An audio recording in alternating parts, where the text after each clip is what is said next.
Good morning, everyone.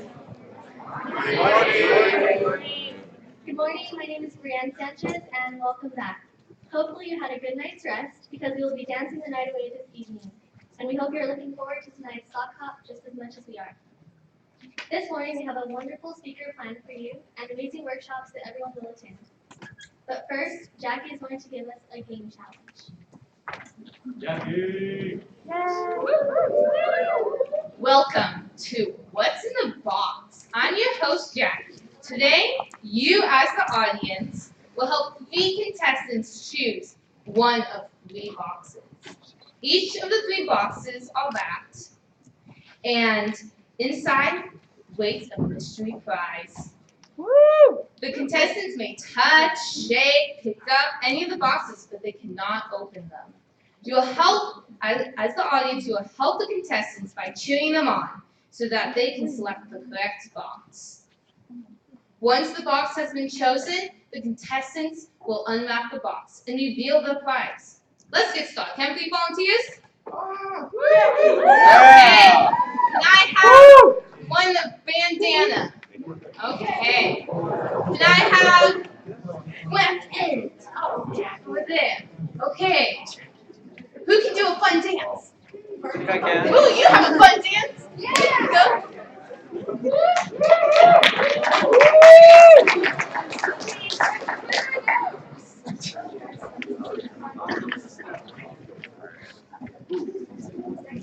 Okay. So, can you please say your name, your age, and what county you're from? I'm Caden. I'm 14, and I'm from Monterey County. I'm Leah. I'm 15, and I'm from Sacramento County. I'm Taylor Motti. I'm from Tulare County, and I'm 17. Okay, so to choose who's going to go first, we're going to have to do a game of rock, paper, scissors. So 1, 2, 3, rock, paper, scissors. Best out of 3. My favorite.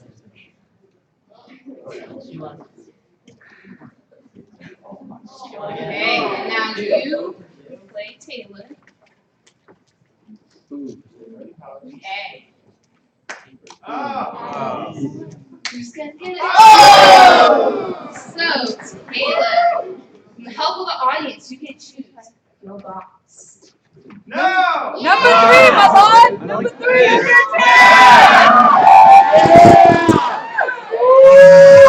Number 3, my lord! Six is better!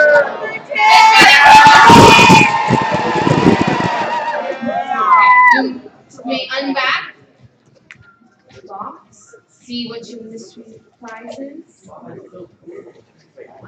Feel free to whip your drum roll, what it is.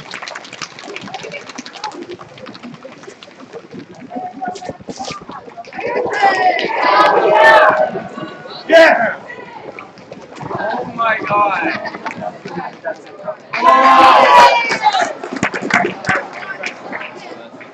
Side. A Starbucks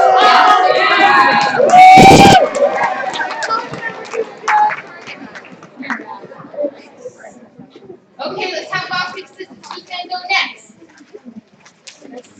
Oh, tie. Oh, tie. Oh, okay. Let's get some help from the audience. Number Okay, 3, what box my will lord! she choose?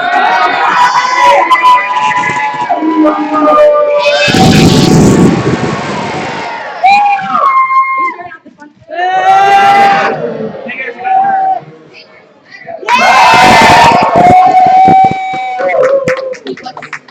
Okay, John Bull, what's in the box?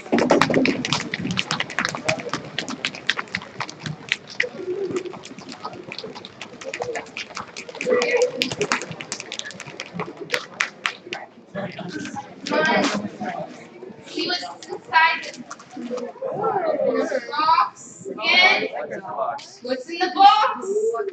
Okay, guys, we need like an intense drum roll here. Let's get the box. Oh, some crazy songs.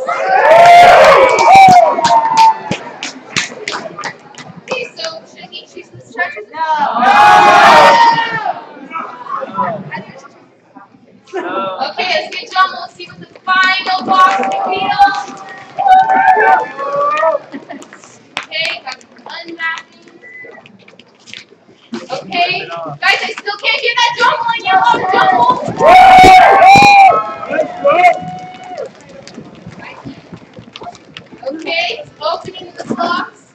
See what's inside? What's in the bag? Oh, some cereal, some healthy living cereal. That's great. This is the box choosing. Thank you guys for playing the game.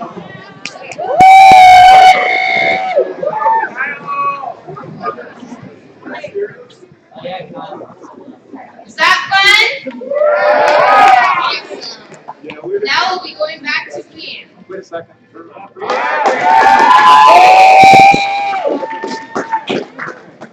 And now let's introduce our inspirational speaker, Melissa Powell.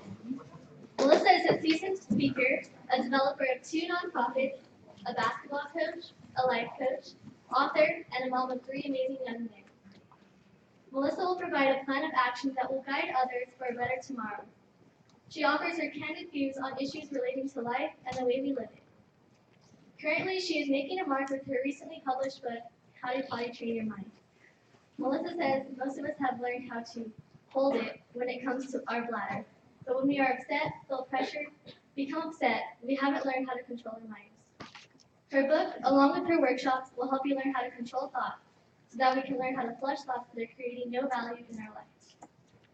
Her candor and sense of humor inspires and entertains as she touches on issues applicable to all walks of life. The topics are immersed with staying strong, facing adversity, leadership, detoxing our minds, strength of silence, and being a good person. Please welcome me and join Melissa Powell.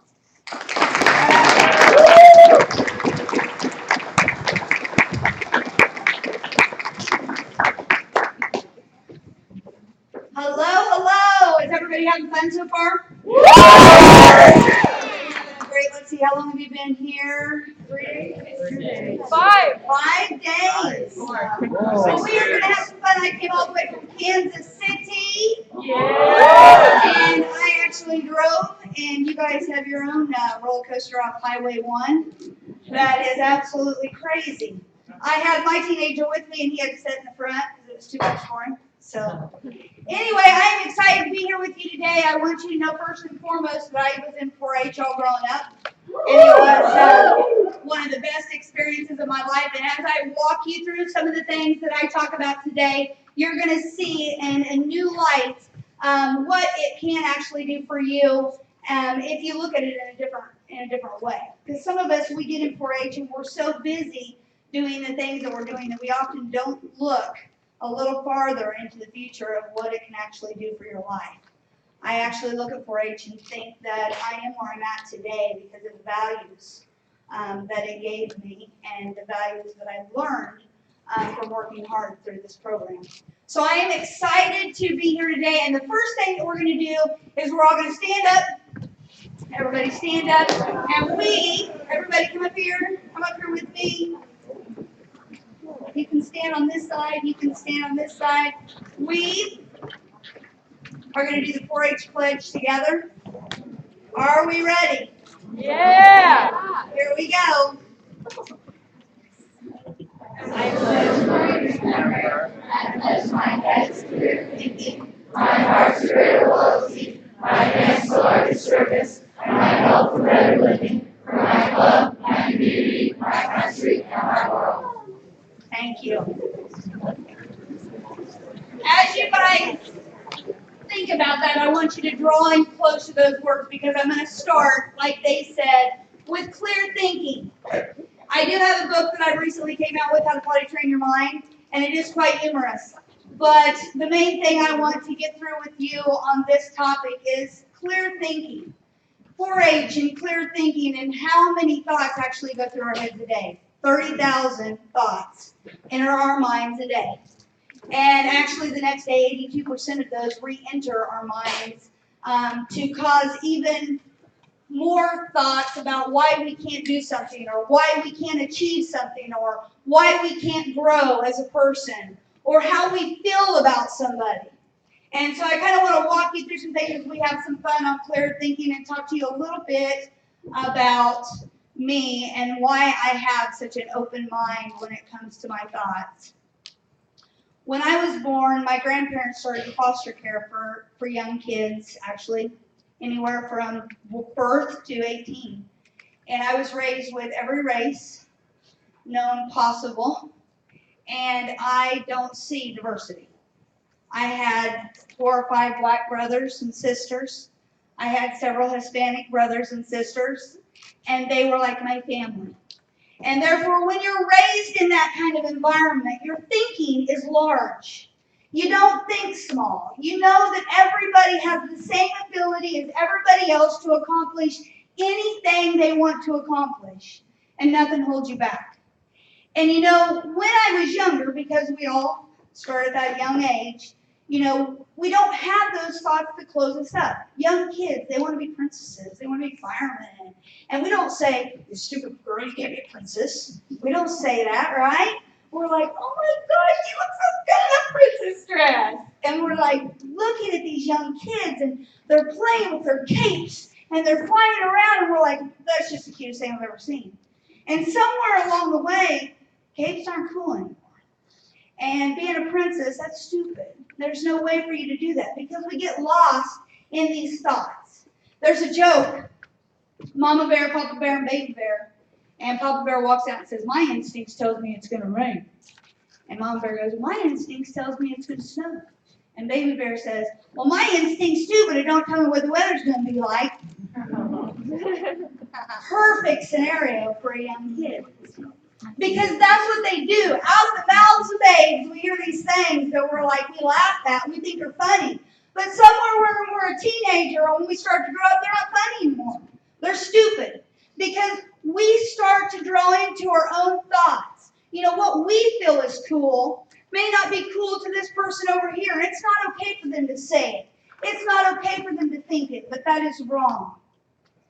You all were made for a specific purpose in this life, and what you are thinking and what is driving you to be the person you are is why your mind is what it is.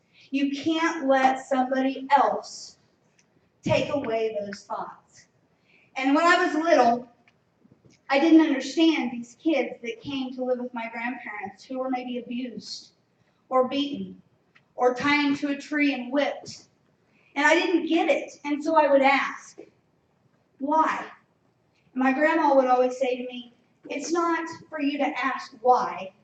It's for you to love these kids like your brothers and sisters. Stop asking why. Stop telling me things that they're doing that are different than you and start loving. Because when you love them and when you love somebody else, their minds begin to understand that they're okay.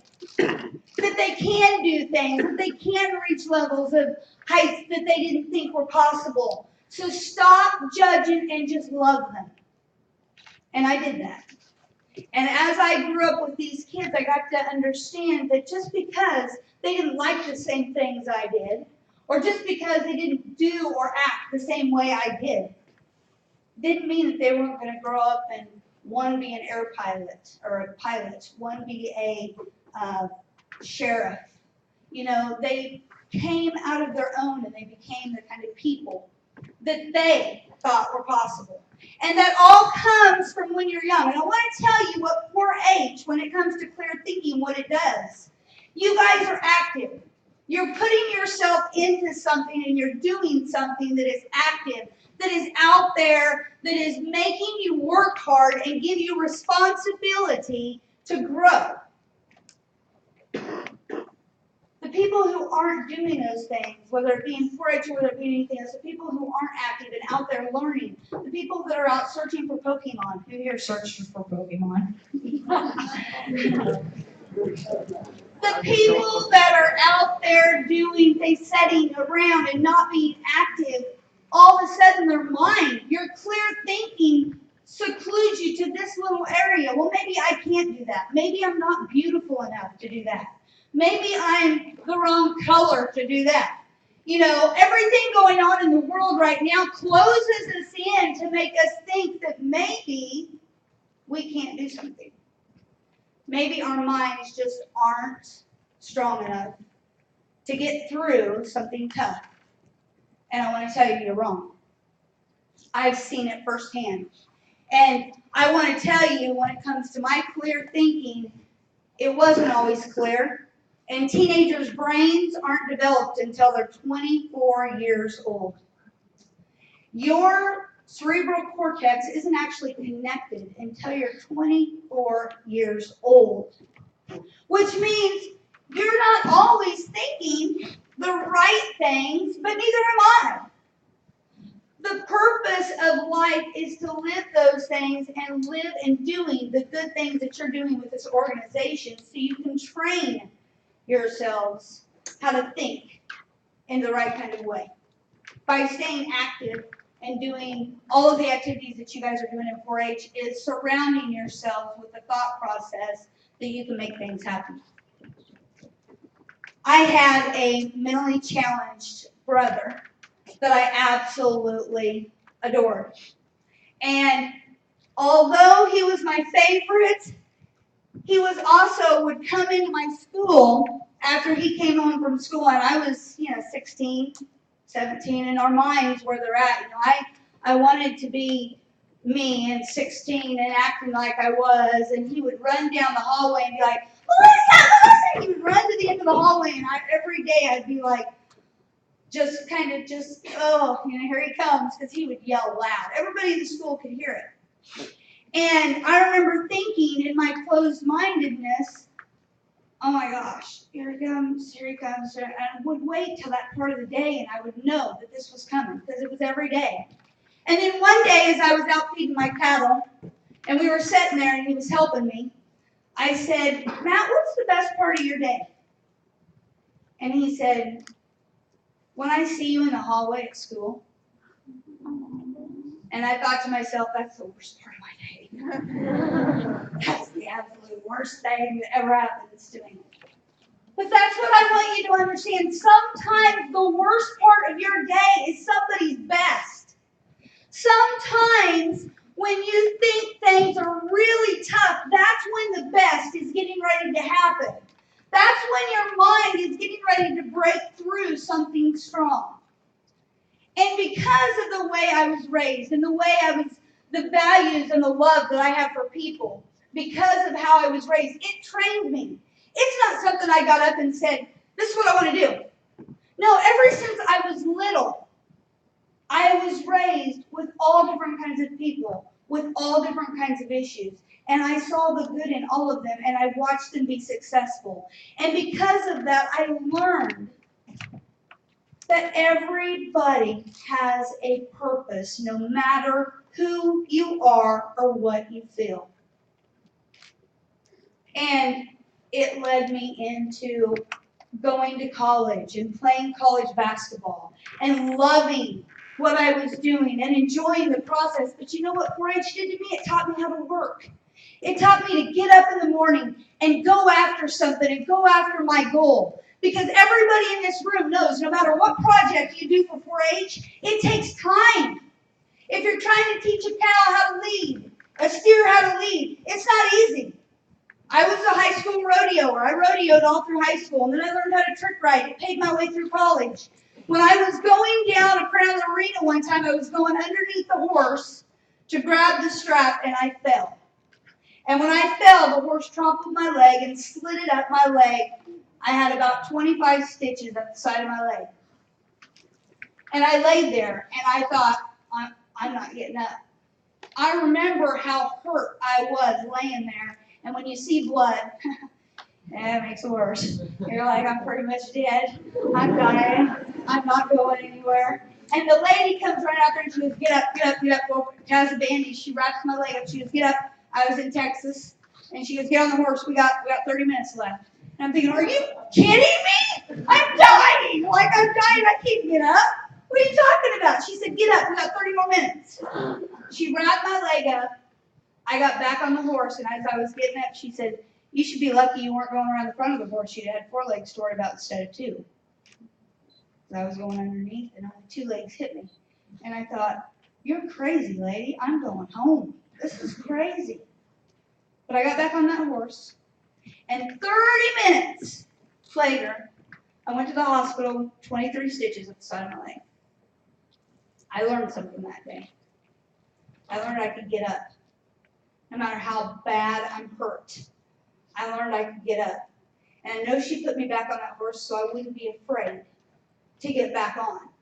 Because if I would have laid there and if I would have left scared and I would have left with fear in my heart, then I wouldn't have been aware of what I could do. I wouldn't have been aware that I could then learn that trick better than almost anybody, and that I could fly and go places with my horse and travel and open up for places, trick riding all around the world to pay for my college. I wouldn't have been aware of that if she hadn't said, get up. You have 30 more minutes. Get up. And what I want you to know by that is there are people around you telling you to get up.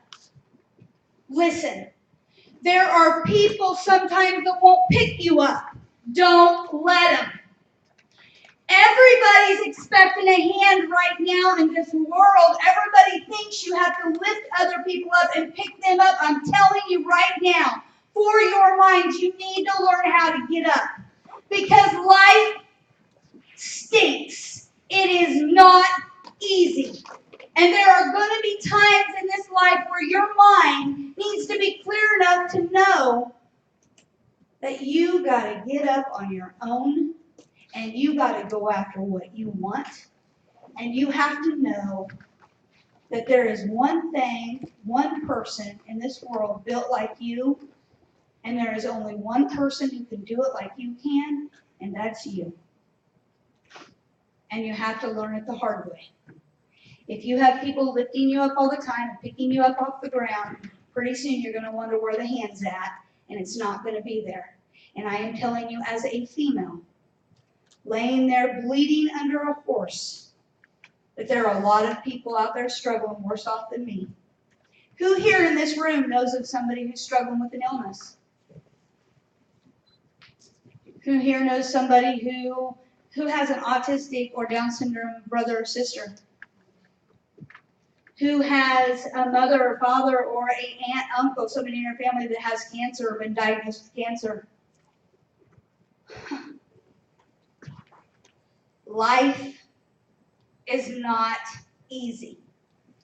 And it's up to us to step forward with clear thinking. The first part of that 4-H pledge, and see it differently. It's not just about your 4-H, it's about the world. Club, world. It's about how big you can get with just saying, hey, what can I do for you today? And by clearing your thoughts and understanding that every single one of you have a purpose, your minds will begin to think, you know what, I can do this. And I've seen it. I am writing a children's book right now based upon my next thing I'm going to talk about, and that is a pig that I used to have in 4-H. The coolest part about it is my illustrations are from an autistic girl who is the most amazing artist. And she's doing all of my illustrations, and when she sends them to me, my heart drops to my stomach. I'm like, wow, this is awesome. When you can struggle in a situation like that and come out swinging with being an amazing artist, what is it that you think you can't do? This holds us back, people. Your minds hold you back from telling you that you can't do it, and I'm here right now to tell you that you can. Right now, I'm here to tell you that you can. The next part of the pledge, what is it? My favorite. Heart. I have such a huge heart for people. That's what I do this for. That's why I speak. That's why I play basketball. That's why I have this thing that I just eat up from seeing you be successful. You are beautiful. From seeing all of you be successful, I have this heart. And I want to tell you a little bit about heart. When I was younger, I had a lot of animals. Let me just go. I was a horse. I loved my horses. I was a farm girl. We had a lot of acreage in the Flint Hills. Did a lot with cattle. I also decided I was going to show horses, pigs, sheep. Did steers for just a little bit. I tried to crochet a pot holder, but that took me from my 8th grade year to my senior year to get done. It was pretty sad. There is disappointments when it comes to what we can do or what we don't push ourselves to do. My mom is a K-8 music teacher. She wanted me to play the piano. I can't sit long enough to play 2 notes, but my brother's amazing. So yes, there are things that our hearts don't lead us towards, but I want you to find out which ones do. What is it that drives you? What is it that gets you up every morning that says, man, I love this? And keep that. No, maybe I'm not still till this day showing steers or showing horses, but you know what I am doing? I'm waking up with that same mentality of, I got to get up and go do something. I got to get up and keep myself active so this can stay clear. And when it feeds your heart, when something feeds your heart, it clears your mind. You ever notice that? You ever notice that when you really love something, you can sit there and do it all day and not even be a bother? But when you sit maybe in algebra or whatever it is that that's me, and you sit there and you're like, oh my gosh, how long? It seems like 2 minutes. It takes you forever to get through the day when you're doing something you don't like to do. But I will tell you, the things you don't like to do get you somewhere too. So don't steer away from those because they get you to that heart. Now, when I was little, I had this pig. When I was 8 years, I was little bitty when I started 4-H, but when I was 8, I had this pig. His name was Arnold. And I took great care of this pig. This pig and you think this pig was a human on 4 legs.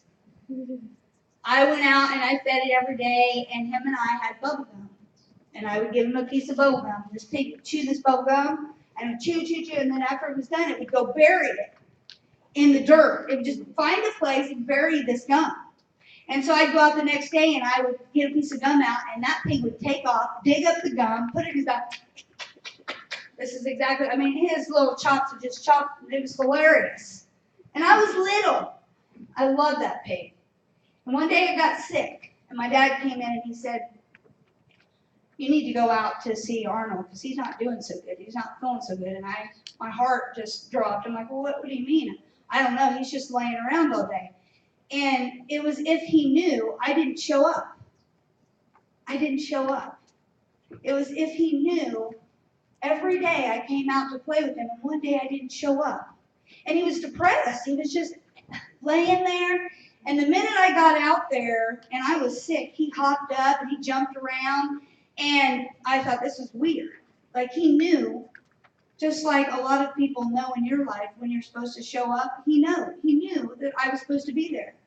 And so as I go out there and as I'm enjoying this pig begins to love to be outside. He doesn't want to be in a pen anymore. So now I let him out, and he sleeps by my bed window every day. He just laid down outside my bedroom window and would sleep. Now, who here has animals in the 4-H? How many of you have to sell them at the end of the year? Yeah, that started hitting me. I was little, and I didn't get it yet. And I remember thinking, I can't sell this pig. Here my dad is saying, you're going to make this much money on this pig, and it's going to be like a lot of money. And I'm thinking, you crazy, this is my pig. I can't sell my pig. And my mom would just get up and be like, hey, Arnold's waiting for you outside. And this was a normal day in my house with this pig. And so the fair came, and we won grand champion of the fair. To top it off. That just makes it worse. And I remember climbing over the fence, and I'm laying there with my head on his belly, and I'm sitting there crying.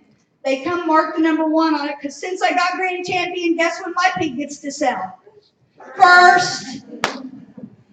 And so here I sit, and I'm crying, and I'm weeping, and we walk up the sell barn to sell, and I gave Arnold the last piece of bubble gum. We split it. And I'm sitting there, and I'm chomping on that gum, and he's chomping, and he walks in, and he sells. And I leave crying, run outside, get outside the cell barn, knees down, crying my eyes out because I just lost my pig. And my mom says, sweetheart, let's go home. It'll be okay. Everything's going to be good. And I just didn't see how the world was going to be the same. This is my best buddy, right? And I got home, and as I'm getting out of the car, my dad comes and he puts his arms in and he scoops me up. And I started to wake up and he says, sweetheart, I just spent the last hour paying more money than we bought for that pig to get it back for you. It's in the barn. And I remember the feeling I had. The tears could still come pouring down my cheek as I ran out there to see him. And I thought right then, what a dad. His heart let go of what he wanted. And he did something for me instead. And I want you to think about that when it comes to your heart. Yes, I've sold many a pig since. That's the one pig story that I've wrote a story about. Because I write children's books, and it's great.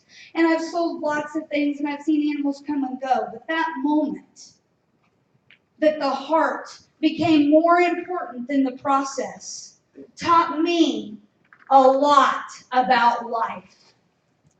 How often do you think about your family, about your mom, about the cancer, about the autism, about the other people before you think about yourselves? How often does your heart just do something because you just don't see another way? And 4-H taught me that. It taught me how to love an animal and let it go.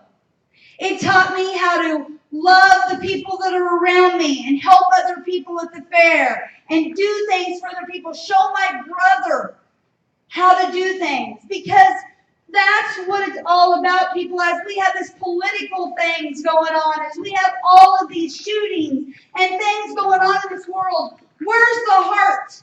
It's right here in 4-H is where it's at. It's in a lot of different organizations, but I know it's here because I've seen it at the fairs. As you guys pick up your things and go help somebody else in their pen, or you, whether it be in foods or whatever you do, who helps other people? Who in this room helps other people when it comes to your projects? That's the heart of 4-H. The heart of 4-H is who you are and what you give, so that other people can feel that, so that other people can express that feeling, and to know that you are larger.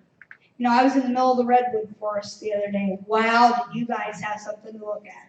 I have the Flint Hills in Kansas. You guys heard about that? Mm-hmm. It's about as flat as it gets. It ain't pretty. So as I'm driving, I'm like, oh, wow. I think my oldest or my middle son was like, really? You have to say that again? That's beautiful. That's beautiful. That's beautiful. That's what I'm saying the whole way into California. Because you know what? I hadn't seen it. My appreciation level is up. When you first get something new, aren't you guys like excited? You got it. Your heart's all in it. And then 2 weeks later, you're like, this is boring.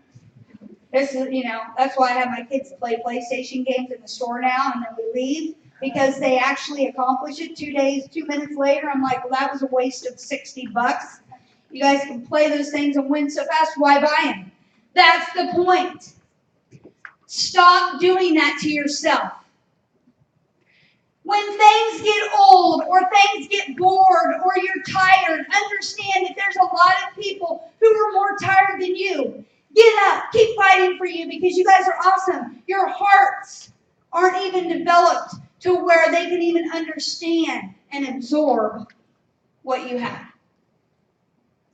And so when I think about heart, I think about the 27 foster kids that I was raised with that came from abused lives, abused families, and they each were given an animal, and they each were given a 4-H club, and they were each given something to go out and have responsibility with. And you know what responsibility gave them? Gave them strength. Because when you start doing something when you start putting yourself into something, you start thinking, man, I'm worth something. I love this. You start feeling the pride that takes over, and that is a good pride. That's not bad. When you start feeling, wow, I've done all of this work, and now here I am at this moment, whether it be whatever project you have going on 4-H, or whether it be those amazing girls standing up here doing those fun boxes, and you're opening those things and you're getting excited. That's what it's all about.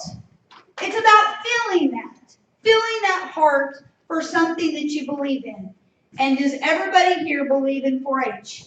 Yes. Yeah. 4-H is an amazing program. What is the next one? Hands to a larger service. There you go. Hands to a larger service. You know, when I was younger and I was in 4-H, we used to go around to nursing homes and we used to sing to the old people. And so much that I actually thought I was a really great singer because they told me so. They were like, when are you coming back to sing? You are awesome. I'm like, Mom, I'm going to try out for Idol of the Choir. I'm thinking I'm really good. I'm really bad, actually.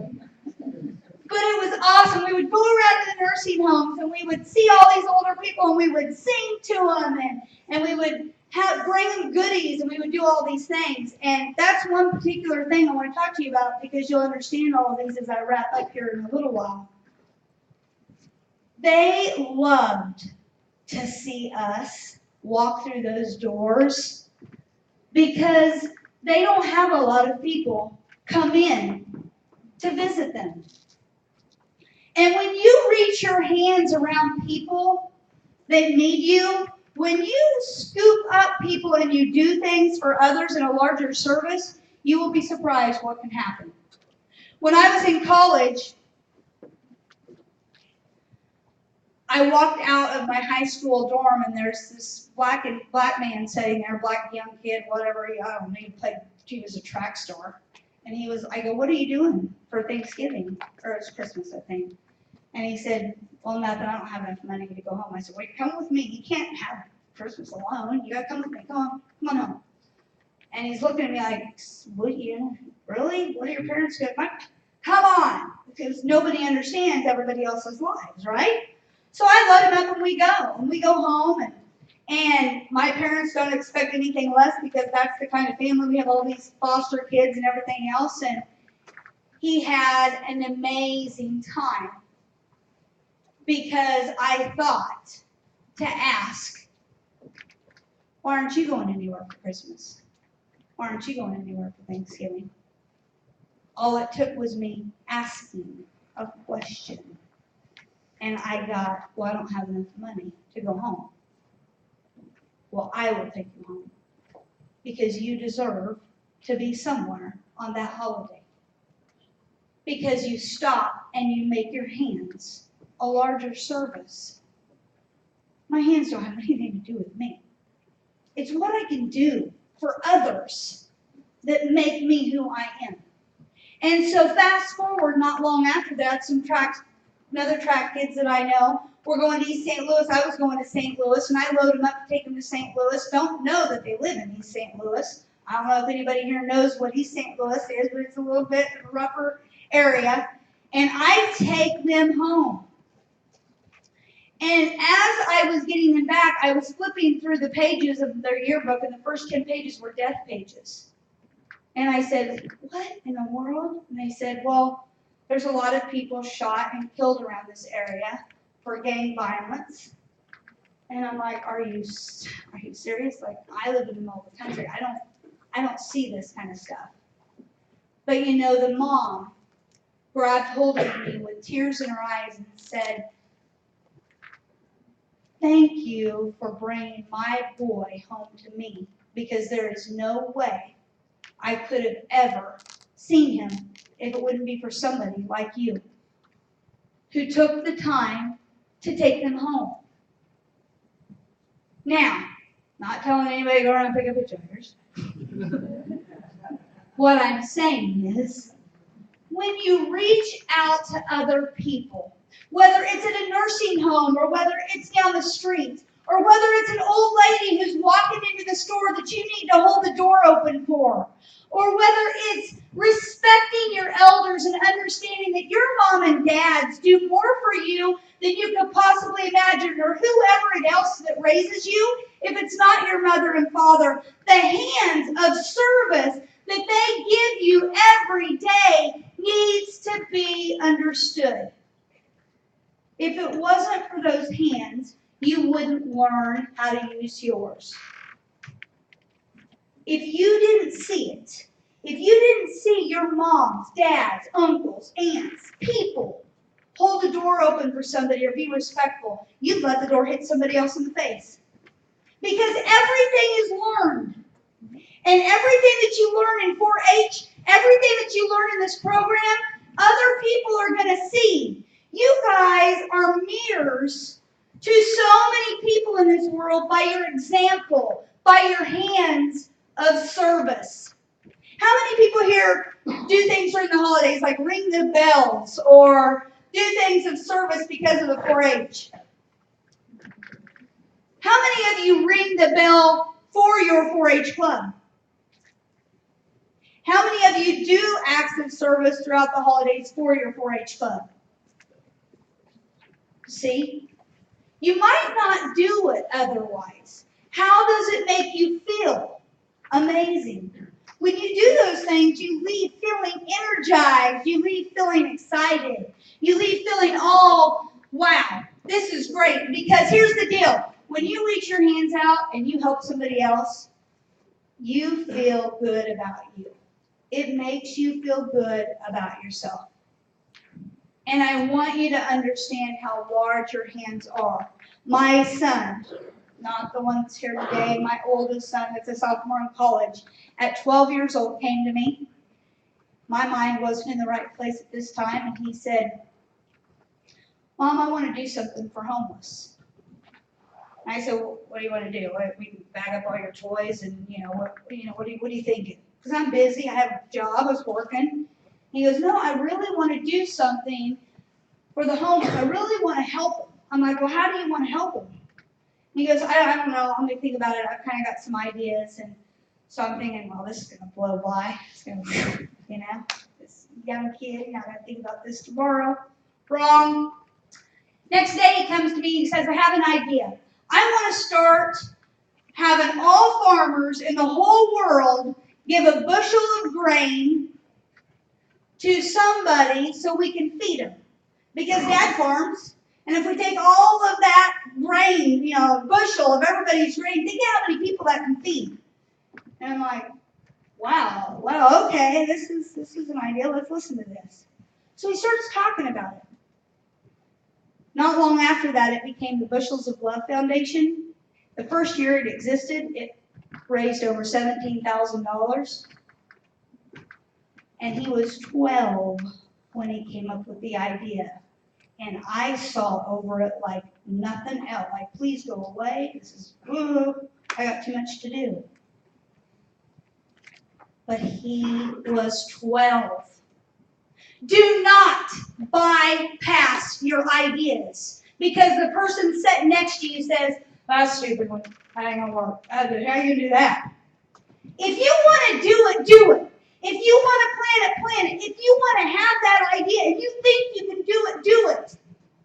I am telling you right now, and I will explain here in a second why I know this is a fact. If you want to do something, you can make it happen by doing the same thing you do for 4-H, getting up and doing service.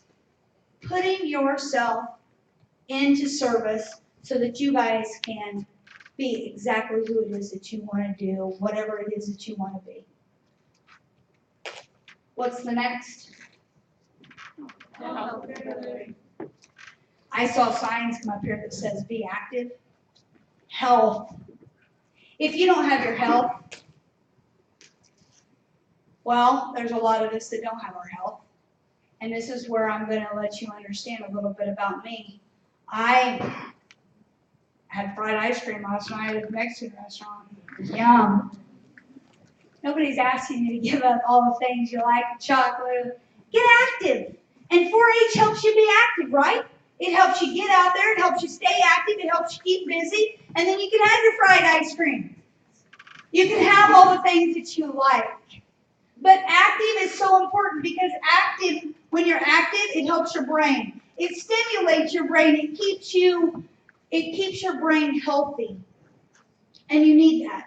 Because right now, we have over millions and millions and millions of people in the United States that suffer from depression and mental illness and all of these things. And a lot of that can be helped by just staying active. Getting your mind off of the focus of the issues that are hurting you, that are making you struggle, and on to the issues that are helping you succeed, on to the issues that you love. So, with that said, I am going to say this. Don't laugh, because this is actually true. I am not perfect. Nobody is. There is not a person in this room that is perfect. There's not a perfect person in this room that is like anybody else. You're different from you, and every single person's different, and you are made that way.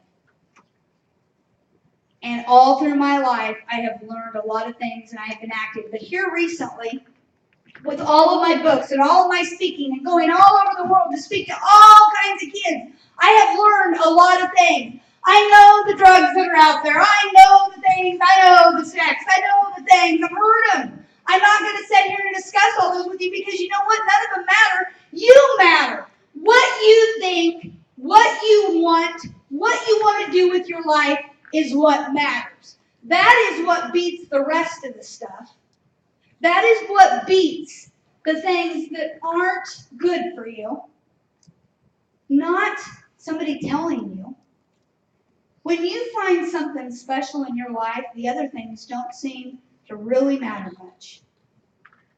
And so, yes, I've written a couple books, but here recently, I have developed an organization or a company called LiveAware.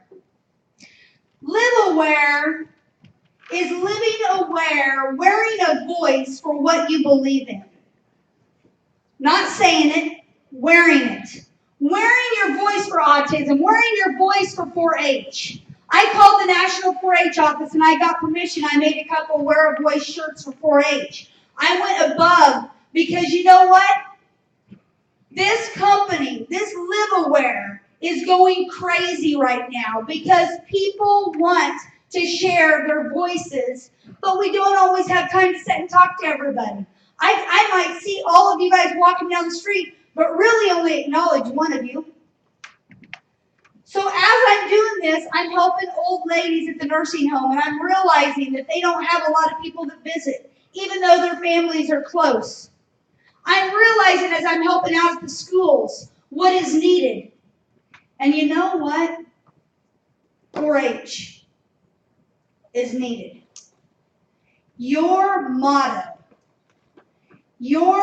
that you live, that you say every day in your 4-H meetings, that motto that you rehearse, that you say over and over, it's so much deeper than what you give it credit for. It's deep. Live that.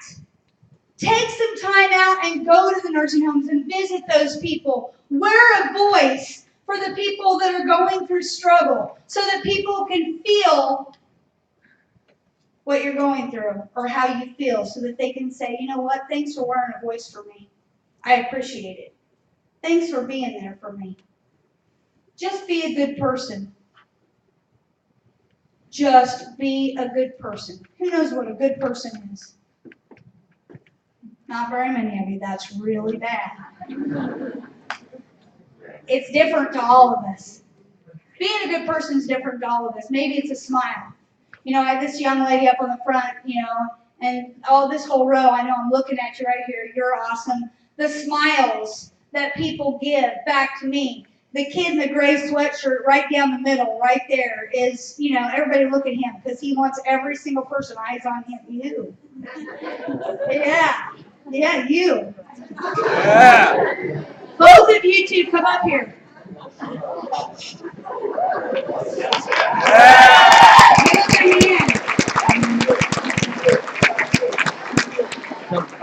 on up stage. Take your badges off. Yeah.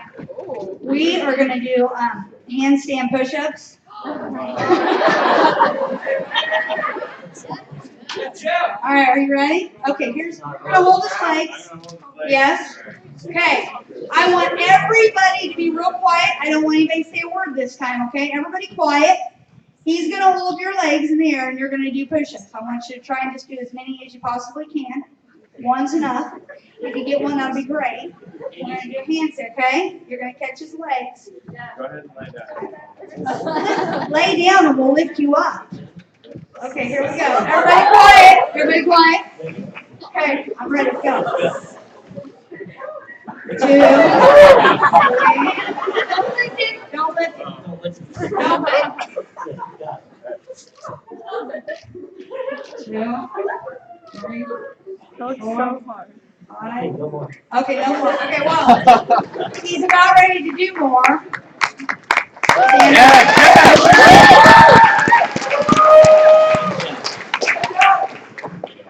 Jeff and Rio. Okay, we're going to do this again. You get to do more. This time, I want every single person cheering him on.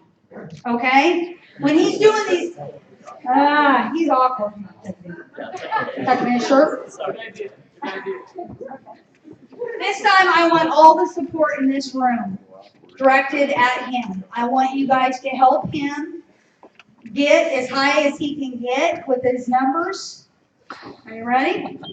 All right. He's going to try. He's going to try and do his best. All right. Here we go. Yep, we're ready. Everybody else.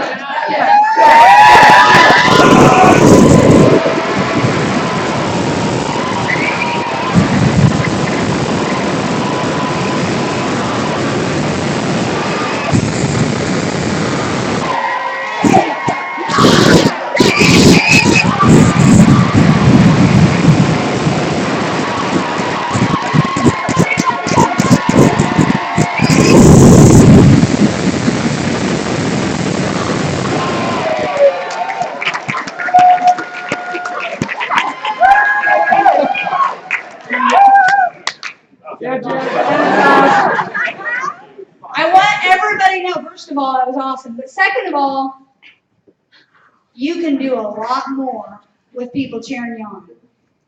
Do you understand that? When you have somebody behind you, did you feel a lot more amped to do it? I did, yeah. Because when you have those people behind you supporting you and backing you and saying, let's do this, you want to do it. When you're just standing there, yeah, do 6 push-ups, it doesn't seem like such a fun idea. And I just want to applaud you. I'm going to do something for you. So you can go on down and sit down. But thank you. Thank you. Everybody clap for Rio.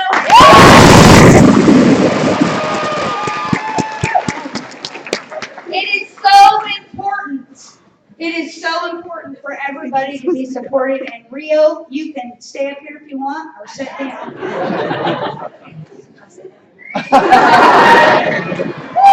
It is so important to have that support. To know that we have those people behind us, because when we have that, we feel the need to push ourselves through. And you guys already know that. Because you know what it feels like, whatever it is in 4-H that you're going to do, when you have somebody go, man, those are the best cookies I've ever tasted in my life, if that's what you make for 4-H, or man, your steer looks great, or whatever it is, that feels good. You don't want somebody going, man, good, I hope you go in there and you ain't going to do nothing with a steer looking like that. I mean, then it all kind of, well, maybe I shouldn't go in, right? So I want you to understand the importance of 4-H and what you guys can do as a whole. This might be a small group, but it doesn't have to be small voices. You can wear your voice for each other. You can wear your support for whatever the struggle all over the world every day. It doesn't have to leave this conference. It doesn't have to leave wherever you're at your school. You can bring it wherever you go in large numbers. by just wearing your voice of support for another person, by being kind to somebody who is in need, by being kind to just another human being. We are different, and that is awesome. And differences are what make us great. And if the world's trying to tell you that you need to be something else, it's fooling you. And that is one of my favorite quotes. In a world where the whole world's trying to make you somebody that you're not, is the biggest fight you will ever fight. Because as people are out there telling you, you have to look like the most beautiful model, and you have to have all kinds of money to be happy, and you have to have all of this to be this kind of person, it's a lie. All you have to do is find it in here. See, happiness isn't in things. Happiness isn't in your Pokemon games or your cell phone. Happiness isn't in your steer. Happiness isn't in what you do. It's all right here. And if you can't find happiness in here, you're never going to find it out there. And that's where we fell. Because the whole world's trying to tell us, buy this Nike shirt and you'll get a bunch of girlfriends. Go do this and you might, whatever. And so we're like, I want a bunch of girlfriends, I'm buying a Nike shirt. And you head out to get the Nike shirt, and then, why ain't I have no girlfriends? They told me I was going to have girlfriends. Doesn't work like that. That's what it's doing to you across the board, people. It's telling you we come up with these new things that are going to give you this and that, this diet, that diet. Blah, I hate diets. You know what's special is when you can look in the mirror and say, I love you. I don't care what. I love you. That's what's great. And that's why we need everybody's support, especially right now. And as I'm speaking to kids right now, not just here, but in Alaska or wherever I go to speak, I'm saying this. You guys are the change. And the 4-H motto is what the change can be. So the people that are in 4-H, that is one of my favorite mottos. Because you clear it all. Every single thing in there, we do need clear thinkings. Clear thinking. See? We do need clear thinking to be able to live right. Our hearts, our service. If we can do all of those things, you guys can change the world. And don't doubt it, because right now we need you. See, all of the people that are running for office, or all the people that are my age and above, we're getting older. It's your generation that can come in and change things, and it's going to take people who are active and busy and know how to work and get up for what they want to do. And 4-H helps you do that. You guys rise above the rest. And you know what I'm talking about because you're here. And you belong to a great organization that allows you to make a difference in the lives of others. Everybody stand up. We're going to do the hokey pokey. But listen, we're going to do one verse of the hokey pokey, and it goes like this. You're going to put your whole self in. Oh my gosh, a shark just walked in. A shark just walked through the door. Oh, a shark! Sharks! Oh, it's a dolphin! It's a dolphin! Well, let's see. Change the whole perception. Okay, we're going to put our whole self in. And we're going to leave our whole self in. We're going to take our whole self in. We're going to turn our life around. We're going to do the hokey pokey and turn our lives around because that's what it's all about. All right? That's what it's all about. So here's what we will do. You're going to put your whole self in, take your whole self out, put your whole self in, and shake it all about. Then we're going to do the hokey pokey and we're going to turn our lives around because that's what it's all about. Are you ready? Here we go. Put your whole self in, put your whole self out. You put your whole self in and you shake it all about. You do the hokey pokey and and you turn yourself around. Turn your life around. One more time. And I want to hear turn your life around. No, original hokey pokey. Ready? Here we go. You put your whole self in, you take your whole self out. You put your whole self in and you shake it all around. You do the hokey pokey and you turn your life around. That's what it's all about. One more time and loud. We're going to be loud, screaming. I want to hear loud 4-Hers. Are we ready? Yeah. Here we go. We're going to put our whole self in.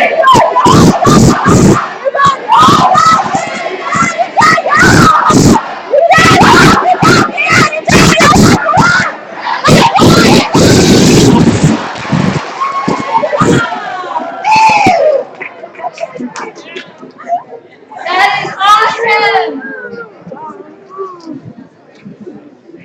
Here's what I want to say before I end this. I usually walk on my hands for my audiences because I am 22 and I can. Woo! 22. We know how it is. I love the fact that even though I'm still in my 20s, that I can still walk on my hands. Not because I can, but because when I was little, I used to put a pillow down and I used to work on standing on my head and then up to my hands and then walking up my mom's stairs and walking all around my house on my hands. Because when I learned how to do that, I gained something about myself. I learned something about myself because I worked hard at it. I realized that it wasn't something that you can do overnight. You have to work day in and day out to be able to begin to walk on your hands like I did as a young girl. It wasn't something that happened like that. And I want you to know right now, neither is anything in this life that's worth anything that you will ever make good. Doesn't happen like that. Even if it's winning the lottery, you're going to have to figure out what to do with it and all the friends you just earned. It's not easy. It's not. Nothing's easy. And so, as this picture shows with me on my hands, I do that a lot. And I do it for the fact that, you know what? The only reason I can still do that, even if I can only do 4 or 5 steps anymore, even if I can do that at my age, that means I must have really worked hard at it and gained the ability to know how to do something well enough that I carried it through to my age today. And I hope I can still do it when I'm older. I'm not going where I'm older. You're just still 25. What I want you to know is there's something you can do, and you could probably hold that thing with your mouth. That's probably something that you guys can all do that is different than one another. And it takes work. And I want you to get up every morning, and I want you to rise above what everybody's told you. If you've had somebody say that you shouldn't do that, they're wrong. If you feel in your heart that you want to work at something and you want to put something precious in your time into this and you want to get up and you want to fight for it, do it. I don't care if you want to be the President of the United States. I would vote for you right now. I'm telling you. There is nothing in this world that you cannot do. And I know that. Last and foremost, because I was raised with kids who didn't think they were worth anything at all. Because some of their parents were on drugs and tied them to a tree and whipped them with belts and limbs. Because one little boy was stuck on a burner of a stove. Because some of them were just given away. I'm telling you that because I want you to understand how grateful everybody in this room should be and live every single day of your lives, grateful for what you have and grateful for what you can be.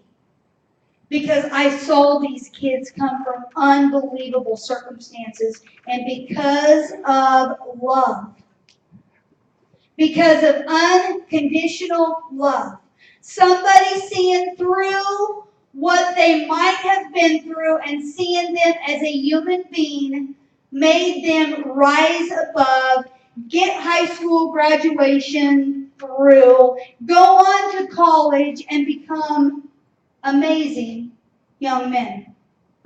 And the mentally challenged one that I talk about, he sends me a message from West Virginia every day. What are you doing, sis? He says.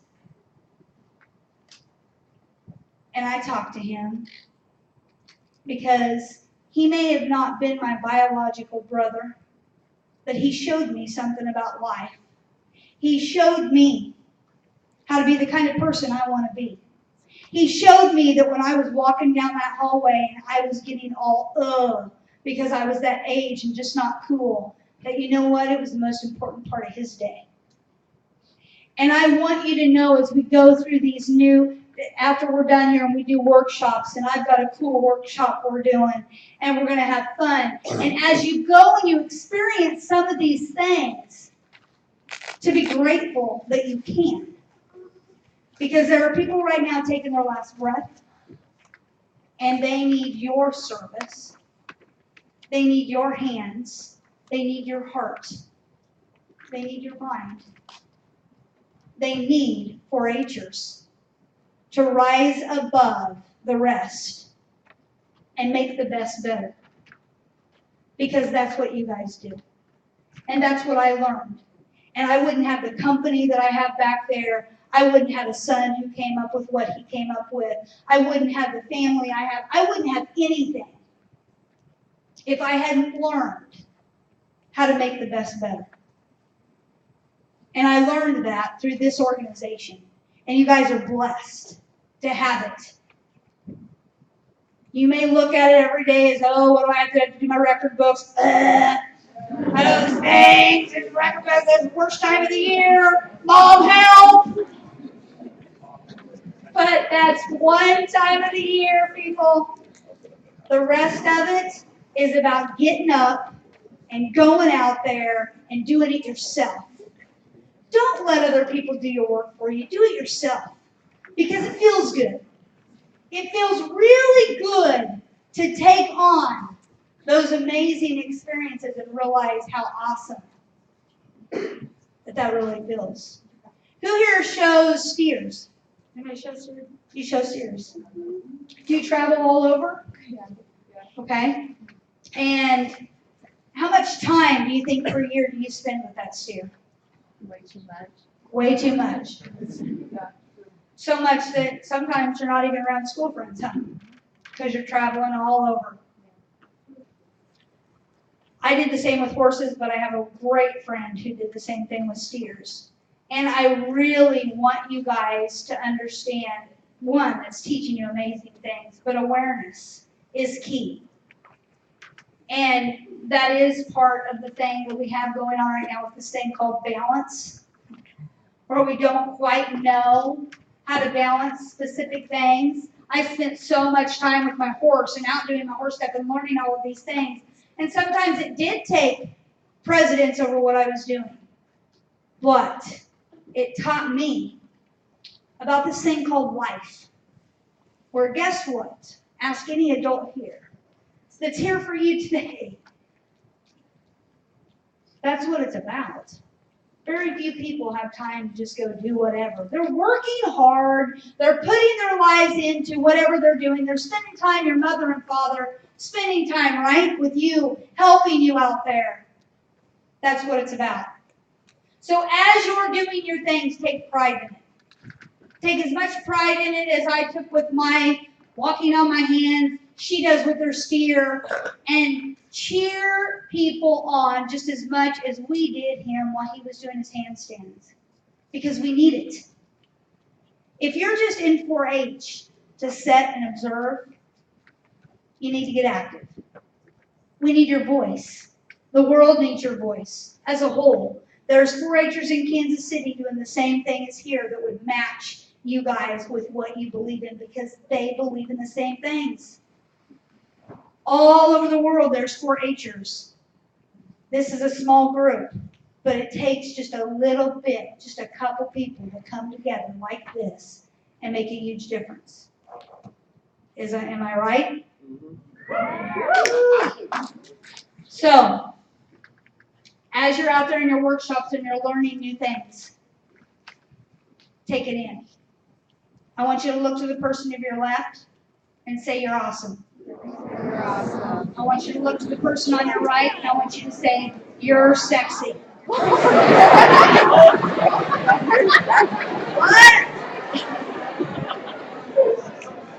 that hard? See?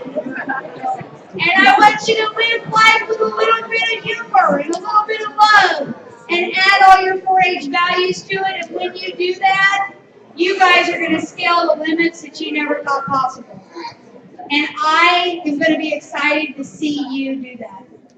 And if you don't go to my workshop and I'm getting ready to close, please go back to the table, grab one of my cards, follow us because we're doing amazing things with Liverware all over the country, touching people's lives with illnesses and diseases and mental health and you name it, life. And I want to touch yours beyond here. I want to be involved in your life beyond here. I want you to see the things that are happening with Liverware and what we are doing with awareness in this world. And I want you guys to wear a voice of support for 4-H, all your peers, your family, and everybody you love. And I am so grateful to be here and stand in front of such amazing kids and to tell you how much I believe in each one of you and know that deep down in my heart there is nothing that none of you can't do. Thank you.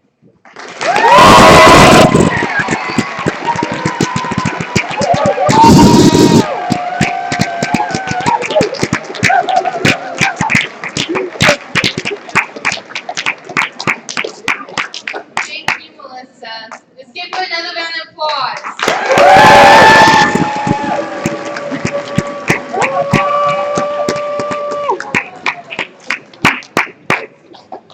And now, here's a sneak peek of our health fair that we will be hosting tomorrow.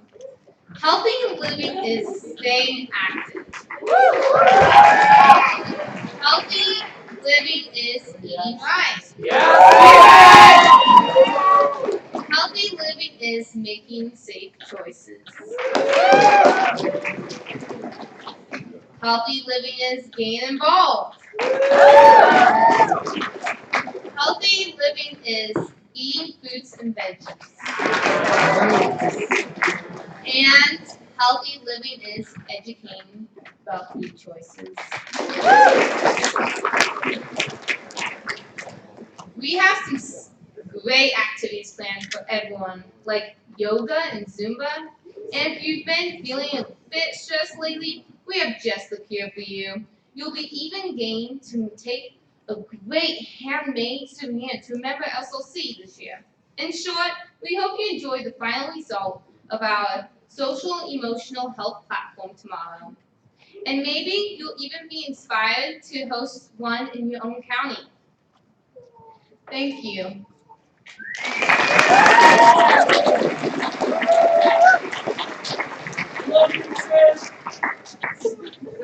Now we'll be going on to announcements. We have a lot of interesting educational sessions planned for you this afternoon at 1:15 p.m. You may attend any session you would like, but if you see this red sign on the door, that means the session's full. We ask you please to attend a different one. And don't worry, there's plenty to choose from. Please keep in mind, we'll be taking attendance, so if you decide to skip on a session and do who knows what, we will know.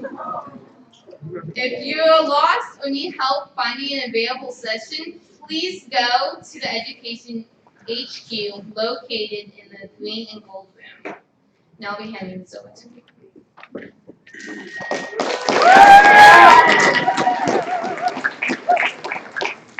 So, County All-Stars, we have an exclusive session planned just for you this afternoon during sessions B and C. You must attend both sessions, but you'll be happy you did. And Mr. Patrick Cook Deegan discovered a passion for teaching leadership while attending Brown University and later as a Fulbright Scholar. He is a renowned naturalist who pioneers backpacking leadership excursions. He has presented his workshops at leading schools and universities such as Stanford and UC Berkeley, just to name a couple. When you attend the All-Star session, we ask that you please bring a pencil and a paper.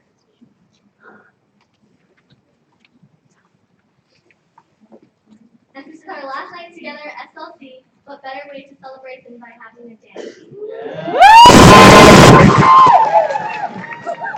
Feel free to wear a poster or dress up like Sandy or Danny, but please dress up in the 4-H dress guidelines. So after dinner, please head back to your dorms and get dressed for the dance. The dance will be located right here in the TV Tandem room from 7 to 10 p.m. Bring anything you think you might need, as we won't be heading back to the dorms until the dance is over at 10.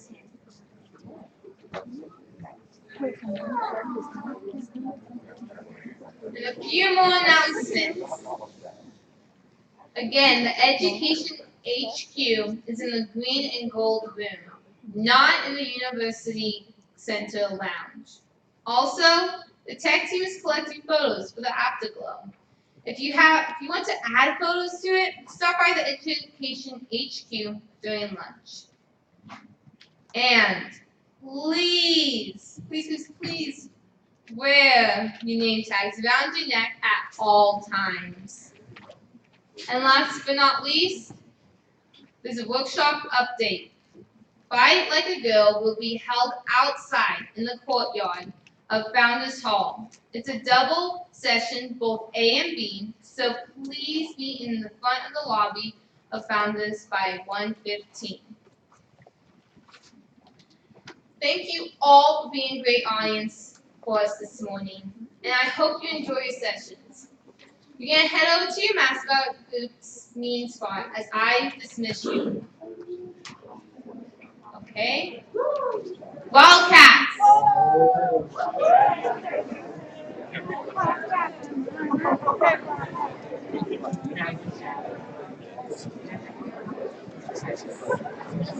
Cobras! Cobras next.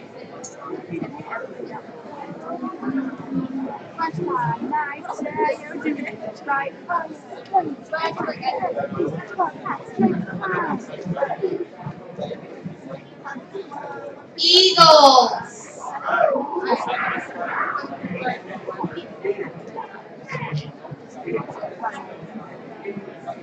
When you hear your mascot, I want to hear the loudest cheer. Gators!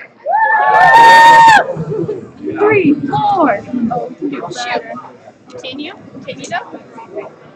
The way we play tonight, what will we do?